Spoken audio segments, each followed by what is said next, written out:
এই হচ্ছে রসুন। মাশাআল্লাহ অনেক সুন্দর হয়েছে রসুনগুলা, দেখে আসলে মনটা ভরে যাচ্ছে। আসলে কৃষক অনেক কষ্ট করে ফসল ফলায়, নিজের সন্তানের মতো পরিশ্রম এবং লালন পালন করে এই ফসলটাকে। যখন দেখে যে মাশাআল্লাহ ফসলটা অনেক সুন্দর হয়েছে, তখন কৃষকের মনে অনেক আনন্দ এবং মুখে হাসি থাকে। আসলে শীতের সময় মানে চারিদিকের পরিবেশটা অনেক সুন্দর হয়। দেখুন মাঠে কত লোক রয়েছে। বিকাল হলেই মাঠে অনেক লোক থাকে, কারণ চারিদিকে সরিষা ফুলে ভরা থাকে। চারিদিকে সবুজ আর সবুজ, মাঠটা যেন অনেক সুন্দর লাগে।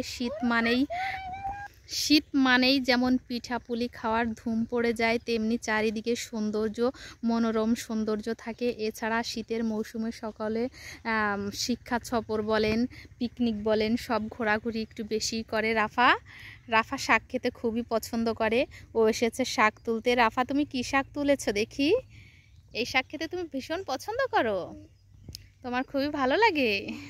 আমার কাছেও খুবই ভালো লাগে। আসলে আমিও শাক খেতে খুবই পছন্দ করি। শাক খাওয়া খুবই ভালো স্বাস্থ্যের জন্য। আমি মাংসের থেকেও শাক পছন্দ করি বেশি।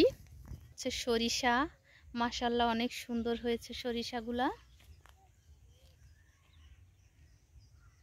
দেখুন কতটা সুন্দর লাগছে সব কিছু। অনেক ভালো লাগছে, মনোরম পরিবেশ। আমার শহরের থেকে গ্রাম অনেক ভালো লাগে।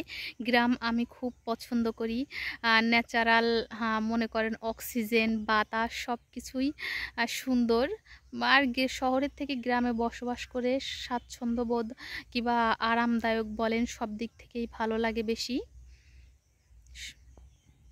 তো আমার ভিডিওটা তোমাদের কাছে কেমন লাগলো কমেন্টে জানিও। যদি ভালো লেগে থাকে তাহলে আমার চ্যানেলটি সাবস্ক্রাইব করো, লাইক শেয়ার কমেন্ট করতে ভুলো না কিন্তু। আল্লাহ হাফেজ।